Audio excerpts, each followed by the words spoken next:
Hi there, everybody. Welcome to another episode of the Cloud-Based Mayhem. Got a really good show for you today, and I know I say that a lot, but I have been kind of dreaming in some ways of doing this one for years. I heard of Fatemeh Eftekhari, which I hope I've said that correctly, and asked her that a few times, from Iran. I heard about her years ago when Nick Reese went over to Iran and flew with her. And I also heard a lot about her through Jody, and I've been following her on the socials for quite some time. And we sat down for this one when she was competing in the SRS in Italy. She had left Iran during the war to go compete in the SRS and get a breather from what was going on. I just thought that this time in particular, of course, given the situation in Iran, in the U.S. and Israel, would be a really fascinating time to sit down and talk to Fatemeh, who is known as the Queen of Iran's Skies. She was the only woman for a very long time from Iran who was competing internationally, and is a very good pilot and instructor, and started the Women's Flight Society, and has been really instrumental in getting a whole bunch of women in Iran into the air.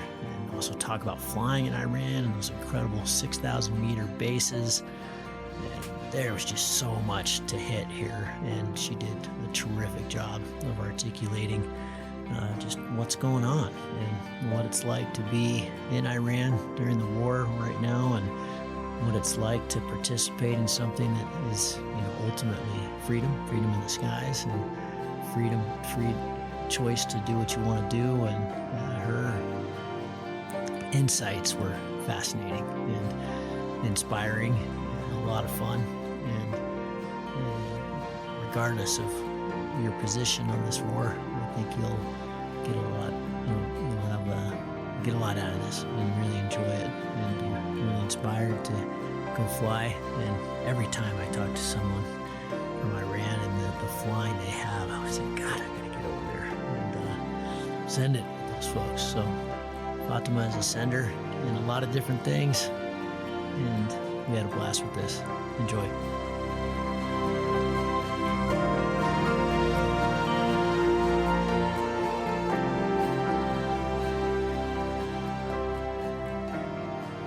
Fatemeh, thank you for sticking with it. The last time we tried this, you were still in Iran, and that makes it, well, we shouldn't say too much there. That makes it a little bit trickier. But now you're in Italy at the SRS. Today was day one. And I have been told by so many people that I have to get you on the show. So I've been following you for a while on Instagram, and you just, what an amazing life. They call you, this is a very long intro here, but they call you the Queen of Queen of Iran's Skies. I understand you're the first female pilot in Iran, and the first who has qualified for things like the World Cup, and you're over there racing in the SRS. You're starting to get red there on me. Starting to blush a little bit, but let's start. So first of all, just welcome, but let's start there. There's a lot of stuff I want to ask you. I mean, it's a very interesting time to be talking to a pilot in Iran, but let's start there. How did you become the Queen of Iran's Skies? How did you become a pilot in Iran? Because that's, there are more constraints on females in Iran than in other places. Sometimes I want you to tell me about that. But how did you get into it, and how did you become a pilot, and what did that journey look like for you? First of all, hi, and thanks for having me here. And I if I want to talk about myself, I grew up in Isfahan. It's one of the biggest city in Iran, and I can say growing up in this city can be really different, depend on your family. And I was lucky. So in my family, my courage was admired, and I started to learn a lot of skills and activity since I was very young, because I was just in the society and family that all these things that I like to do, like swimming, rollerblading, like horse riding, Even bicycle and motorcycles were something that my dad and my mom were supporting me to do. And all of these activities give me courage. And I mean, as a little girl, I had the courage to, and I felt like I can do the special things, and I think it was the beginning of getting to the skies, because I was 18 years old and I just saw an advertising about paragliding, which I didn't have any idea what it should be. Just online, I found it and I called and I asked if it's possible to go for women. I mean, women also can go for this course. And the guy said yes. And I just, in the next day, I was there with my dad and my brother, who is 4 years younger than me. And we registered. So, yeah, I like to fly. I had no idea what is a paraglider. I had no idea how it should be. But I wanted to just be in the sky, because I used to dream that I'm flying since I was 5 years old, maybe. And I was already professionally swimming or horse riding or bicycling or rollerblading and all of this stuff. So, yeah, it just started like that. But to be honest, being the best and the first for women in something like this is easy in Iran. And that's why I become the first and the best, because it was not like a lot of women doing things, or I can say that time I could remember girls was starting paragliding, but it was always like a limit for them. And I was the girl who I was growing up with the idea that I have nothing can stop me, and being a girl doesn't make me to be less to have less ability in comparison to the boys. Is that really different for you compared to your friends growing up and other women in Iran? Is it were you quite unusual, or is this normal that as an outsider all we hear is the stuff on the news, right? And the only pilot that I had Sohail on the podcast years ago, and I see him all the time around the world, but other than my good friend Nick, who went over and flew there, there's not, we don't have that much information other than we know that the flying is epic. 400K flights are regular, and your 5,000 meter base, which is where I live. It's the flying is big and strong and really cool there. We know that, but were you quite unusual? Was that very different than your peers? No, I was not that much different. The thing is that living in Iran is really, you have to understand how the society is working. I will tell you some samples. For example, like 60% of seats in university belongs to women since I was since 30 years ago. So it means that women are educated, high educated, and it's really also admired for women to continue to go to school and do business. So they owning business, they are in the family, they have their personality, they have independency. But it also depends on your family and your people who are around you. Because the problem is that the laws in the country is not supporting women or children like it should be. So the development comes from inside the families and inside the people's home. So when you see the societies, it should be like the government and laws should be ahead of women. But in our country, women are ahead, society is ahead. So if you are in a bad relationship, for example, you will lose a lot because it is not good support according to law for women. But if you look at normal people's life, in the families, women have their personality. They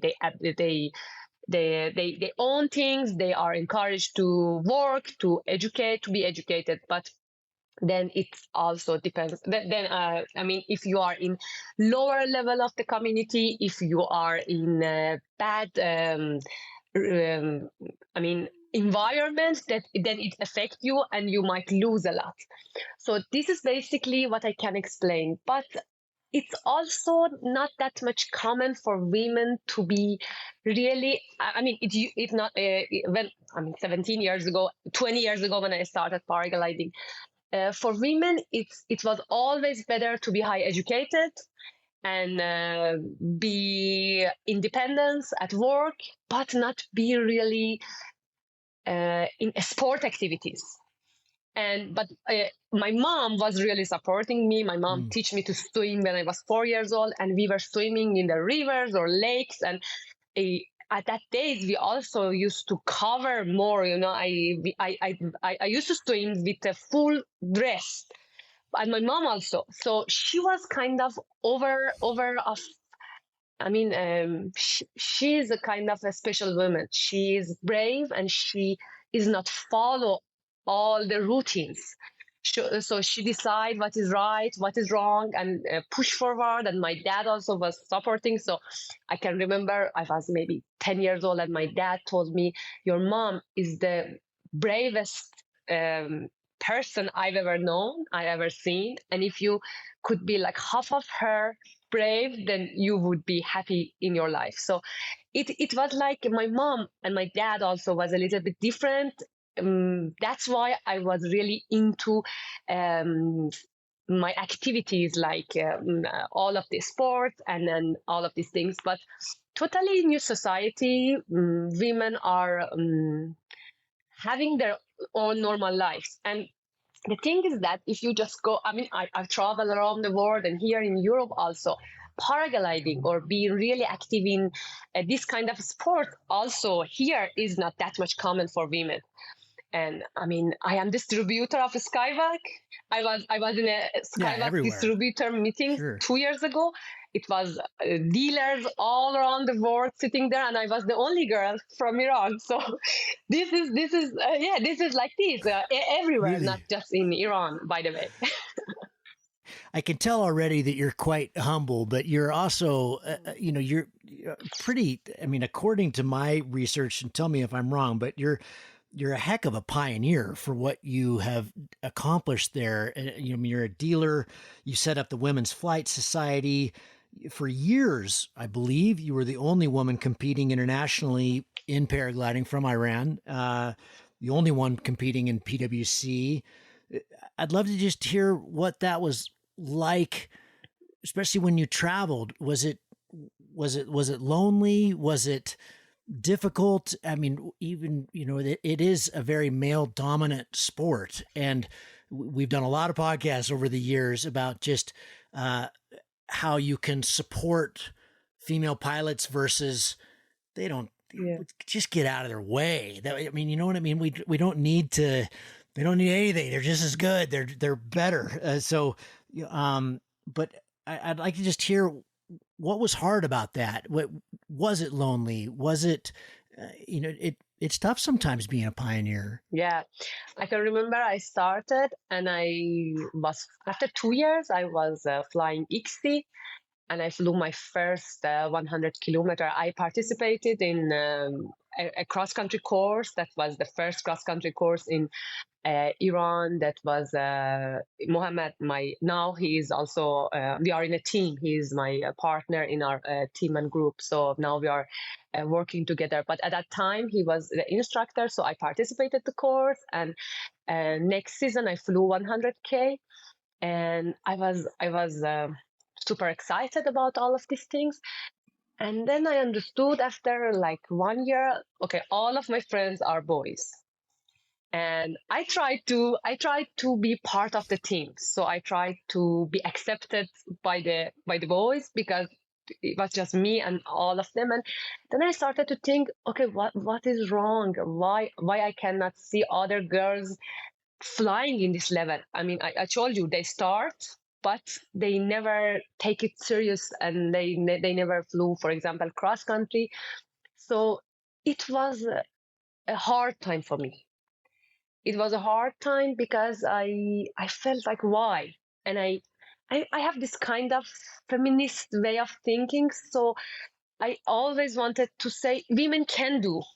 So I didn't like that boys just underestimate women's ability, and I wanted to prove that women can do. So I can remember that period of time, maybe it takes me 3 to 4 years, that I was under pressure to show that women can fly XC, and it's not just a I mean, man thing to do. And so I pushed. I really tried to start this kind of NGO that you mentioned. I gathered girls together, try to convince them to participate at the courses, and it was like. And you asked what was difficult. So the difficult part was that I couldn't convince them that they can do that. So it takes me ages to prove that I was experienced pilot already. I could see them that they can fly, they can thermaling good. But when we started to talk about, okay, let's go some serious exceed, they always said, no, this is not a girl thing to do. Or my instructor told me, this is not a girl thing to do. It's too dangerous. Huh. It's too difficult. And the difficult part was just make them believe that they can do that. And I can remember I told a girl that, okay, I'm flying now. It's like maybe 4 or 5 years, and I'm flying 100K, 150, 170, less than 200 that days. And she told me, my instructor told me, you are not a real girl. So yeah, you just can you believe it? And I'm not that much boy style of. I'm girly.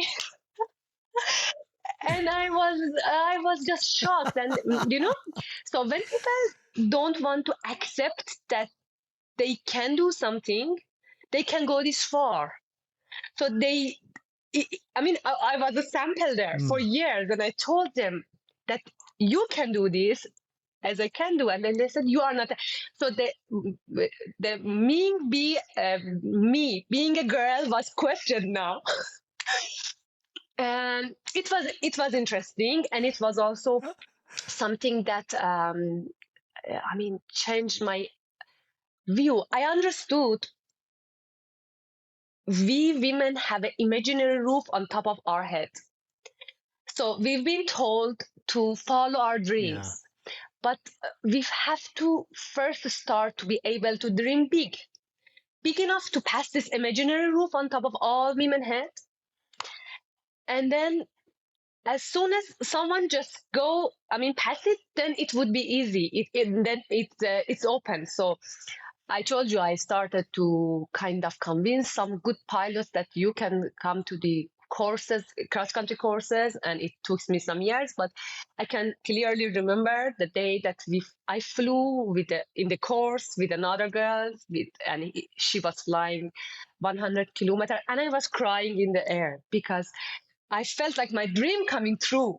Now I prove everyone that this is something that girls can do. And I was flying with the second girl and third girl and fourth girl. And now, after like 15 years, 18 years, I even don't know the numbers, but I have no idea how many girls in Iran are flying cross countries. And even the best record is not mine. So this is, yeah. So wow. This is awesome. That's awesome. So, and that all came out of this. Is that what it's called? The Women's Flight Society? For sure, not all effort? of them come out of that effort. But 15 years ago, I started this, 18 years ago maybe, and I pushed for it. And the first and second and third and fourth girl who flew 100K, I was flying with them. It was a course that I was one of the instructors. And then, it was just, this imaginary roof was just broken. So now women could think bigger, and then every instructor all around the country can coach their students in the sky and not tell them you are a girl, you cannot participate the course. So it changed, and I was so proud that I could do that. And I can remember that days. It was my Yeah. biggest sadness, and then it became my biggest happiness.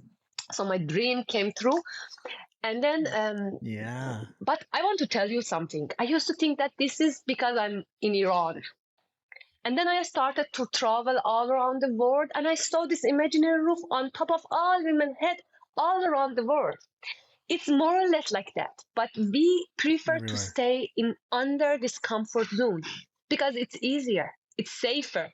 If something is not for you, then you have an excuse to not really push for it. And I understood this is happening not just in paragliding, it's happening in everywhere, you know. I mean, even in my family business, I can see that women who work, it's like a production environment. So women are working better, but it's more difficult to convince them to be in the higher levels, to be in the managing levels, because To break that it glass needs more ceiling. responsibility, and it's safer and easier for them to just stay in a lower level, and they are happy with the lower income, with lower, I mean, so this is what I don't like about being a woman.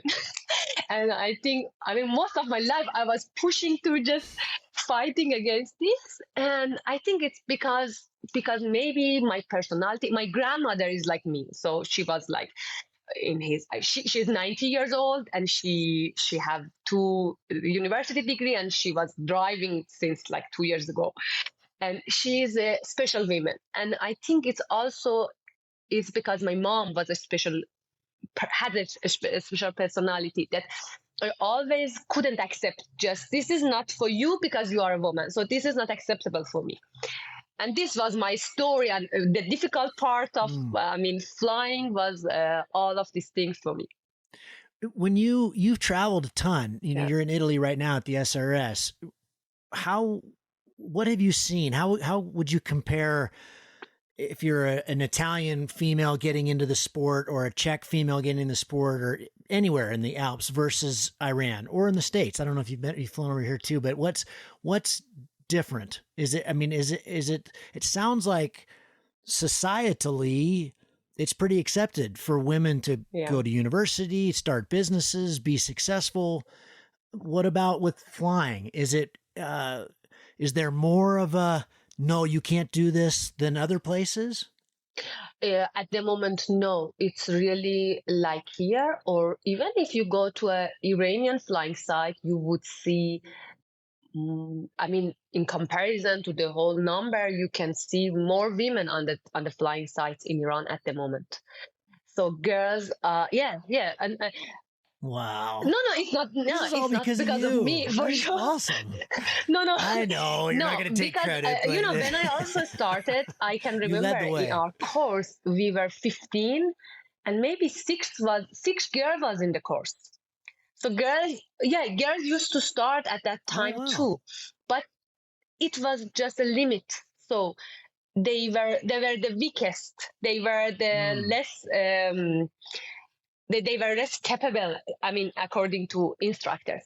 But here in Bassano, where I am, I mean, this is kind of the best women pilots ever now in this competition. So not talking about this competition, but I've been traveling to normal flying sites, and I'm watching because it's something that I'm always thinking that how these things are different.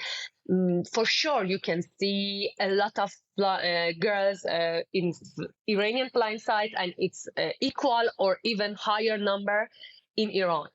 And now, as I told you, girls are flying also very good. Wow. And now the idea, that old-fashioned idea for the flying and paragliding for women is completely changed at the moment in the country. And my story is going back to 20 years ago when I started, and 80 or 70 years ago when I was pushing for ICSI back there at home. Let's talk about the actual. That's amazing and also super inspiring. But let's talk about the actual flying. You know, I had Sohail on years ago after he had just done some huge flight. I can't remember if that was the record at the time, but 6,000 meter bases. Yeah. 400K flights. He was talking about that he sometimes, to do these downwinders, he'll take an airplane to the other side of the country and then fly with the jet stream back and fly back to Tehran. But I also know from Nick that there's some very strict airspaces. I imagine right now, I can't imagine flying is very safe with the war going on, and we'll get to the war and all that here in a little bit. But I'd love to just hear about what happens when you're flying in Iran with all this stuff you were just talking about, the constraints, the difficulties, the airspace, the military. I remember there, Nick was talking about there are places where you just absolutely cannot land. When your feet leave the ground, do all these restrictions evaporate and you're just, it's the ultimate freedom, right? That's what we're all chasing, is freedom to fly. Talk about that just in that context with flying in Iran. Yeah. To be honest, you are like 100% free in Iran in comparison to Europe. Because, for example, Switzerland is just unbelievable. It's airspace lower and out. So I never I never can imagine myself flying in Switzerland because I have no idea. And I'm super. So Iran is big. And we have some restricted area, which is kind of some certain numbers. They are obvious, you know them, you shouldn't go flying toward them. And it's just easy. So it's easy. You know where they are. The story of we started big cross country, and my experience of 6,800 meter altitude. Those days we didn't even have this restricted area on our GPSs. We just go fly, and Sohail himself had landed in some next to one of the nuclear zones, and they asking you. So it is the least thing that they can do. So they just keep you and ask you, and as soon as they understand you are just a crazy pilot, you are free to go. But it's about Iranians, so I highly recommend you not to do so if you are not Iranian, because it might cause a lot of problems. But for us, no. I think Iran is a big country, and I don't find it difficult to do cross-country, organizing competitions or flying. But at the moment, we are in war, so no one is flying. I doubt even birds can fly at the moment without getting shot. But normally, since I started, I just never care about where I shouldn't go. I just knew that, okay, east to Isfahan, just don't pass 100K.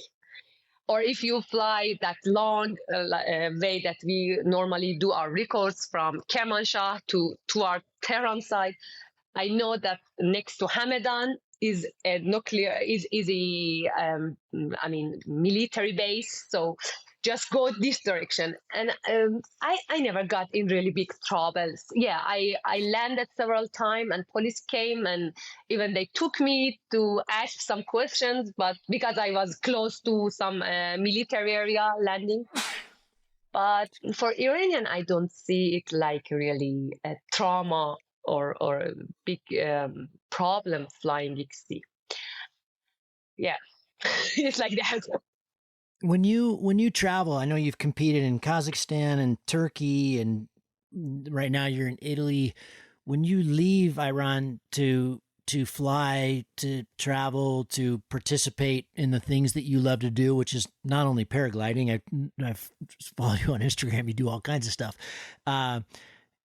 Easier, harder, a relief? Is it big breath of fresh air because you're just traveling, or talk about that. It's really different. For example, when I come to European country for flying or competitions, you can see lots of things here is easier because everything already has been settled, and the nature in here is designed for this sport.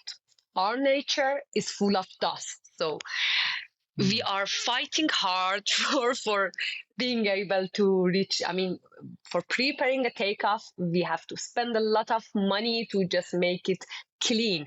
But here is just grass. So you can see in this European country, lots of things is easier or lots of things is more organized.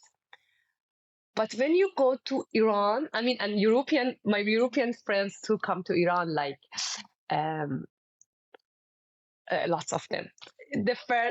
After 2 weeks traveling with me and flying, I like this comment that they told me, wow, you are really, really free. And this is, we can do whatever we want. We can park everywhere. We can camp everywhere. We can take off everywhere. Nothing is like stopping. You can land everywhere and everyone is welcoming. So you land in every land and people come with tea and it's welcoming. But here in Europe, people are, it's a lot of things to do or not to do. It's a lot of things that you have to pay for it. And a lot of things is cheaper, easier, and faster in my country. But yeah, you have to just, be for sure for a foreigner, this is different. But also as a foreigner, if you are in touch with a local, then life is like 100% much more easier for you because the first Iranian culture is hospitality. And if you are a guest, then you are just welcome and everything is like okay and easy for you. But yeah, if I want to compare, for sure, like Kazakhstan or Nepal or East Asia, I don't see any advantages in comparison to my country. In European country, you can see the advantage is that this is lots of things already ready and lots of natural things is like making it easy to handle stuff. But it's also much more expensive and sometimes like not easy to handle here. What do you think again, with all the travel that you do, what do you think the biggest misconceptions are of foreign pilots, whether that be American or European or in other places about your country? What do we all have wrong? I really believe that people in the world have no idea about my country. And it sometimes surprised me. It sometimes even make me sad. But I wrote some sentences that I like to read for you, maybe because I don't want to miss it about my country. And then I maybe and after that I can answer also your question. So Iran is a large country in Middle East, and it's 17th largest country in the world. So we also have a very amazing natural diversity that makes it almost a paradise for outdoor activities. We have high mountains, we have forests, snow, sea, lakes, and it's a country of 4 seasons. So, and we also have peaks above 4,000 meters. We have long mountain range. We have cloud base as high as 7,000 meter altitude that you already mentioned. And we have green fields, we have deserts with sand dunes, beautiful coastlines, and thick forests. So this is something that I'm pretty sure most of the people don't know. So when I'm talking about Iran, most of my foreigner friends just assume it's a desert with some palm tree. And they told me. So, this diversity of nature, they have no idea. But I want to tell you something else. The reality, the things that defines Iran for me is not landscapes. It's about people.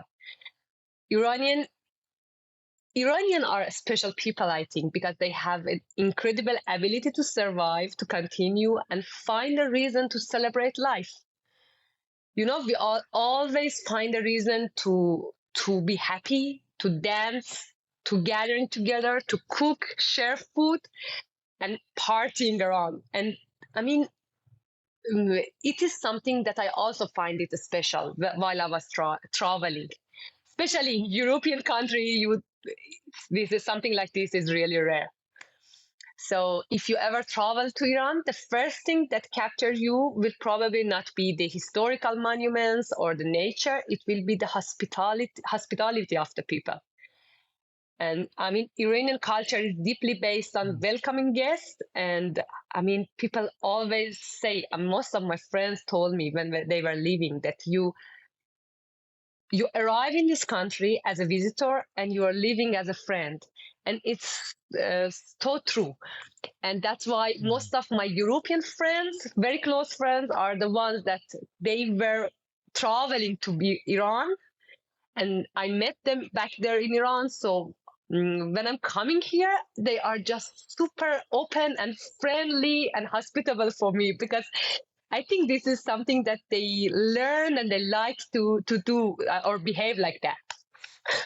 That's lovely. I'm glad you wrote that out.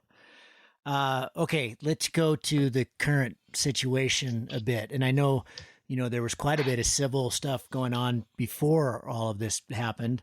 And so things have been very active in your country for a while, for in this recent thing for terrible reasons. But so it's very turbulent right now. And I'm just going to read my own question.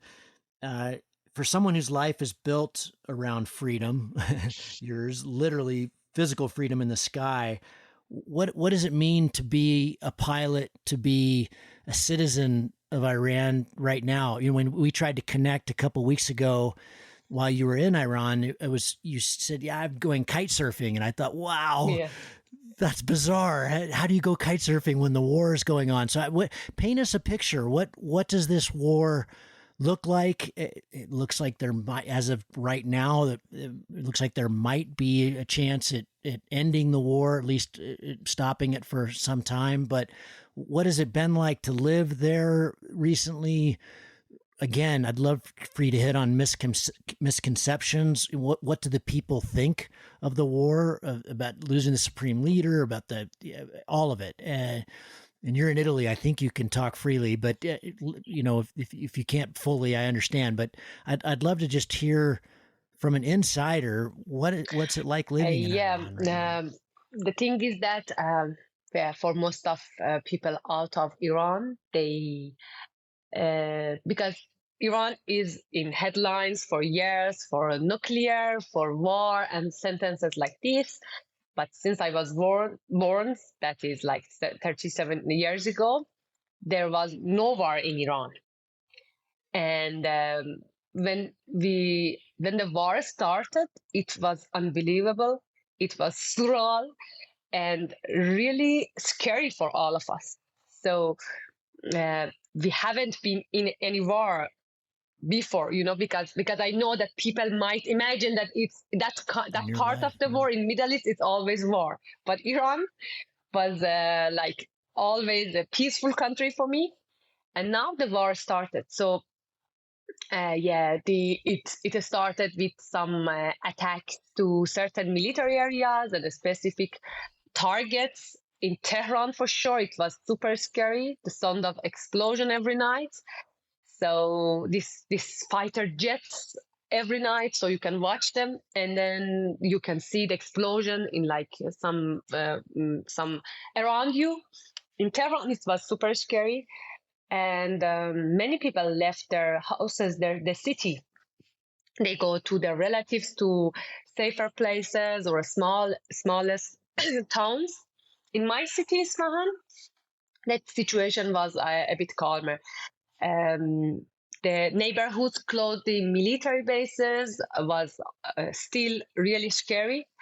We knew that they are not targeting houses or people, but it's still some people got hurt or got killed because they were targeting an apartment that some special person was inside. So the whole people who was living there got hurt or injured, which was like really sad. So yeah, this is like this was scary for everyone. But the biggest problem about the war for me, or in my idea, was that life was stopped. So it means that you wake up in the morning and you don't really know what to do today. You just have to follow the news, It's okay. looking for any new information or try to predict the future. And it was unbelievable. And it was after a few days, it started to be really like being in prison, because you cannot really do anything, especially for us. We are pilots. We are just get used to be out. And at that time I just was like in a big pressure, because I didn't know how things would go, and what should we do, or what would be the next step, or so this was the big problem for me. Economy slowed down, and plans are uncertain. You also are worry about all the people that you know, so you try to contact them, but it's not possible to contact because net was completely, dead. No internet at all. For the first days, it was not even possible to call Really? anyone. Yeah. So it was really like a nightmare that was not ending. And but as I told you, like Iranian are interesting for me. They try to find small reason to continue life, and they started to gather families. They started to find a reason to cook, dance, like a pandemic. We started to just cook, because you cannot go out, you cannot do anything. So we just started to make a cake or bake bread, because it's nothing else that you can do. Make the best of it. And during the war, many cities hosted friends and relatives who left Tehran temporarily. And that was like that. So then the Nowruz arrived. Nowruz is our Iranian New Year, and it's in the first day of spring, which is celebrating the birth of a nature. And for Iranian, it's some really big symbol of rebirth. And it is the most important celebration of the year. And Iranian celebrated New Year just in the middle of the war. So it was interesting also. People were like, just imagine a Christmas time. It's that everyone is going to shopping, New Year, presents, gifts, gathering together. And it was in the middle of bombing every day. So, but the Iranians celebrated it. And it also was really Crazy. beautiful Wow. and interesting for me. Wow. What is the kind of general sentiment of the people towards the Israelis, towards the Americans right now? Is it just hate? Is it acceptance? Is it hopeful? Is it optimistic? Is it, what do you think people are feeling right now? I mean, when you look at the society, historically, Iranian people feel culturally really close to American people, because values like personal Yeah. freedom, property rights, and Iranian like to have business. It's like most like American way of thinking in comparison to, for example, European, which is more socialist. You know what I mean? So I think for Iranian, U.S. government now is attacking, but first of all, Iranians feel really have friendship relationship, really friendly relationship with U.S. people, and where when I also want to talk about, with Israel, Iranians have this sympathize with Palestinians because of the things that happen to them. but also Iranians also don't feel any like don't find themselves enemies of Israeli people also. So what Israel government is doing is not acceptable for most of the Iranians, not all of them, to Palestinians. But on the other hand, it's a lot of Iranians who live in Israel. So it's also lots of things in common that the Iranian who immigrated to Israel, the Jewish Iranians.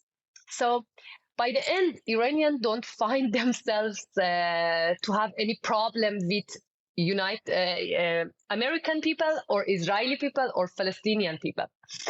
And we end up having this war. And about this war, this is big conflicts. This is big disagreements. Maybe it's the same in US at the moment. So some people were supporting, and now we end up, just what's the point? The war is end or going to be end soon, and it cost a lot for Iranian people, and nothing changed. Some people wanted it, some people didn't want it, but lots of people used to think that it will end different, but now I think most of the people don't are not supporting the war at the moment. Yeah, it must be a very strange and I'm sure a scary time to be there. I bet it's a bit of a relief to be in Italy and just flying your paraglider. It's got to be a little bit. Yeah, but to be relaxing. honest, I didn't feel that I'm not safe when I was inside the country. We were talking with my parents that do we need to maybe go for some months out in Turkey, or because it's possible for us anyway. And then we decided, no, we will stay home. And it's interesting if I tell you that since the war started, it was a lot of Iranian going back rushly to the country. And you expect that they would run out, but they were run in. So I'm telling you, Iranian are different and sometimes interesting even for me as an Iranian. So yeah, they just was rushing going back because they were worried about families, friends, their business, because of not having lack of the connections and internet. So, and they really didn't afraid of being hurt or killed as a person who is not a, military person. Okay, well, let's pretend that the war wasn't happening and you were back home and participating in flying, and you're up on launch, and a young Iranian girl comes up to you. You're the queen of Iran skies, and she's heard about you, and she wants to learn. This is her first possible. She's going to take her first flight, and she comes up to you with big wide eyes and asks you, can she learn how to do this? Can she learn how to be a pilot? What do you tell her, that little girl? What do you tell her about what she'll face, maybe what she'll gain, why she should do it? Why do you want to fly? Because maybe, according to my experience, most of them want to fly because they want to do something with full of adrenaline, which is not the case. Or they want to do something special as something like a luxury things, which I don't see it either. For flying, I need a special character and personality, and I want them to know what is it really. So that's why I always ask them, why do you want to fly? And based off, according to their answer, I can help them to start, or I can convince them to go and do something else, not wasting their time, energy, and money, and mine. So the reasons have to be pure in their heart. They have to want to be a bird. They have to want to fly, not to just participate in something exactly like a Disneyland ride. That's nice. That's a great way to go about it. What's the reason for this? What's the purpose? That's a smart way to start. Yeah, for being a good pilot, you need to want to fly, you need to be patient, you need to try hard, You need to push your limits. You need to put time and energy. And I just don't want to. I mean, flying is something special for me. And I just don't want to make it like it's not just a business, It's easy to just, but for me, it's not like that. So, and I don't want to people start and be disappointed. So I want them to know what they are going to face. What they are going through. What is the path? What is the procedure?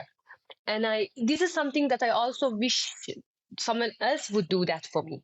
So if I'm asking about something, if someone knows, I expect them to explain for me what is it really, or what challenges I might face, or this is simply what I would do, what I expect, and that's what I would do.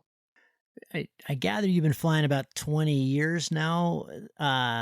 When you think about tomorrow and a year and 5 years down the road, what are you excited about now after all this time flying and competing, and what keeps you going? What are you excited about? I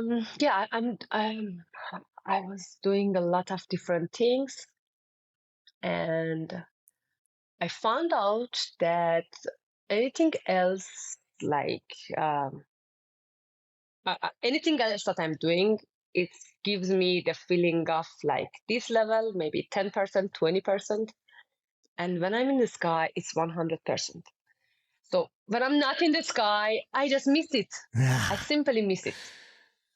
And it happens like every year, several times for me, that I'm in the sky and I'm doing a special experiment in the sky, fly somewhere, go somewhere. Experience something that I'm thinking that, wow, if I had to learn all of these things for 20 years to be able to do this flight, just this one, and be just now at this location and watching this view, it's totally worth it. Just for this one. And this is simply what makes me not to be able to quit. So my goal is to continue doing this as long as possible. That's why I really am taking care of myself. I'm not risking that much recently. I'm getting old. I'm 37 now. So my way of flying is now different, and I really taking care of myself. Because I want to do it for maybe next 50 years or something. And I don't want to, because I know I will miss it. I would miss it. And I simply cannot quit. Nice. And a perfect place to stop. Fatemeh, you're great. I've just got new wrinkles in my face. I've been smiling for so long.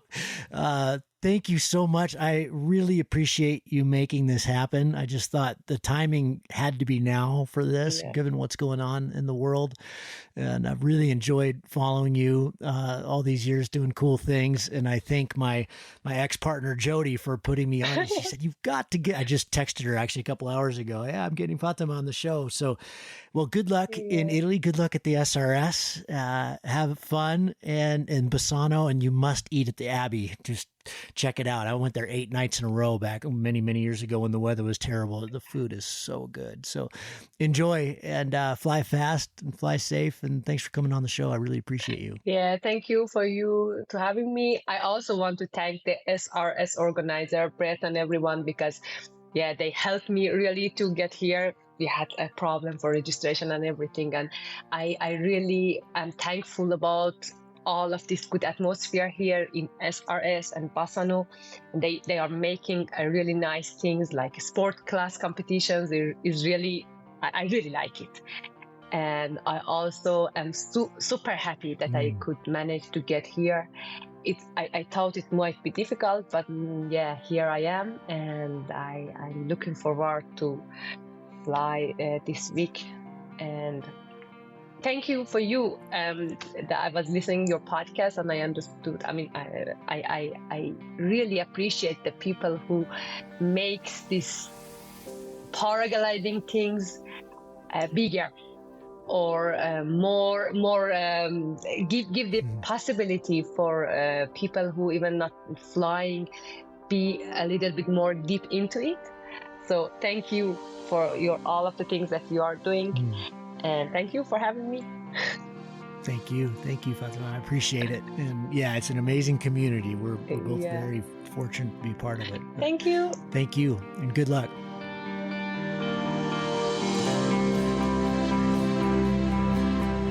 If you find that Cloud-Based Mayhem valuable, you can support it in a lot of different ways. All of them incredibly important to keep this show going.